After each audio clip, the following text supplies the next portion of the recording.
News understands a deal for the UK's association with the EU's €100 billion, £85 billion Horizon Research and Innovation Programme has been negotiated.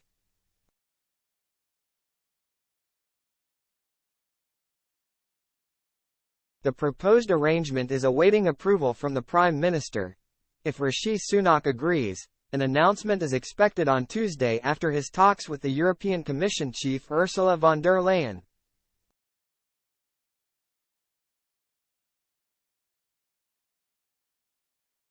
The official government position is that talks are still ongoing and that no deal has been agreed.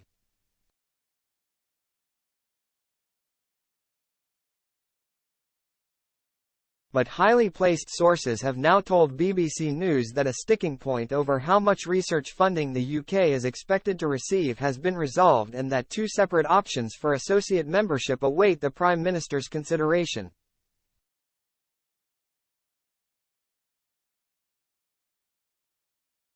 Mr. Sunak has been said to be enthusiastic about an alternative, UK-led, international collaborative research programme, drawn up by the Science Minister, George Freeman.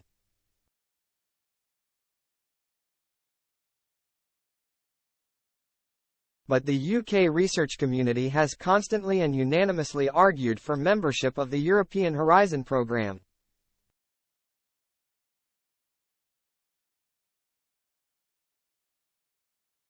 If Mr. Sunak rejects the options on his desk, the anger from the scientific establishment will be unimaginable, according to a senior scientific leader.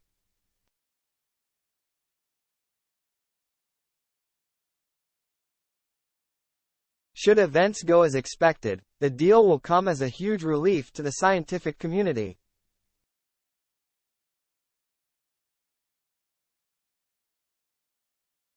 Many of the UK's leading researchers have been left in limbo over the future of their world-leading research projects and in some cases their own jobs and those of their teams.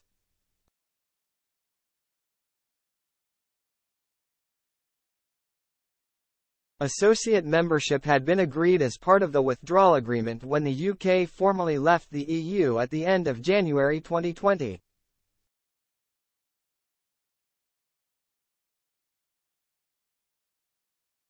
But the arrangement was not activated because of a disagreement over the Northern Ireland Protocol.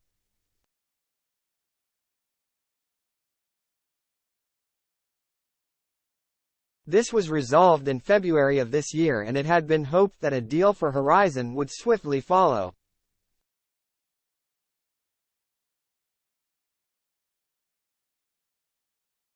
The EU waived the UK's joining fee for the time it had not been a member, but it stuck to the arrangement agreed with former Prime Minister Boris Johnson's government about the funding the UK would be expected to receive.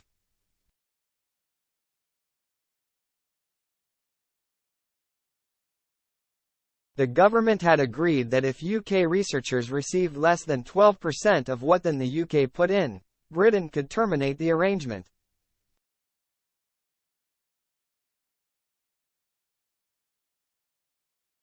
The figure for other associate members of Horizon is 8%, but it was thought to be a price worth paying for continuing to be part of the program by the government at the time.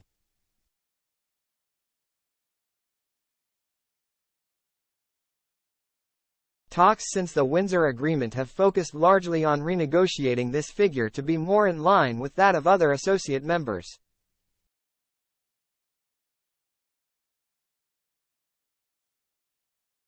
It is understood that two formulae have now been agreed between the UK and EU, which await the Prime Minister's signature.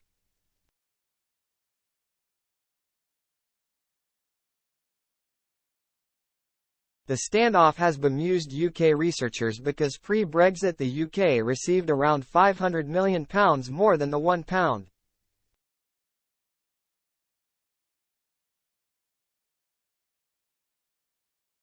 $5 billion a year it put in. For Horizon the government has agreed to pay approximately £2 billion a year and given the quality of British science, the research community believes it would get at least the same amount back.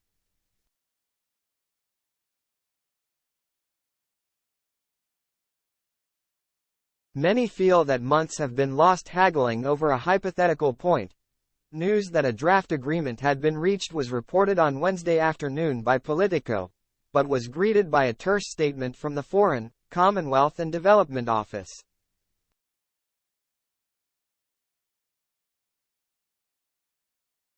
Talks are ongoing and therefore, we have not yet agreed a deal.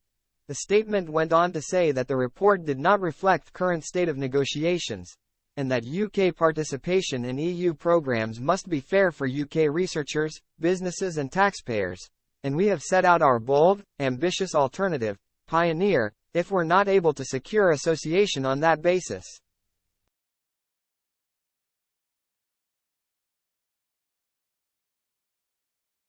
James Wilsden, a professor of science policy at University College London, told BBC News what while this was wonderful news, the uncertainty over the past 3 years had blighted UK-EU scientific collaboration.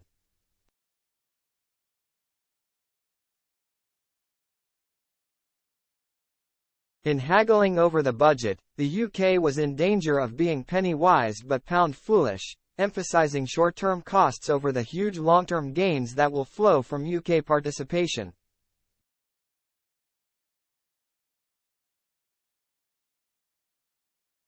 Hopefully a compromise has now been reached and the research community can move forward with the clarity and commitment that it has been crying out for.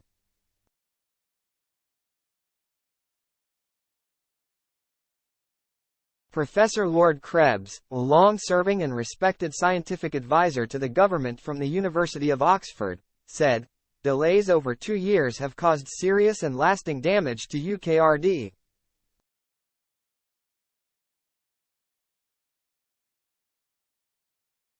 Nobel Prize winner Sir Paul Nurse said the Prime Minister should finalise the deal without further delay, a view echoed by Professor Sarah Main, Executive Director of Campaign for Science and Engineering.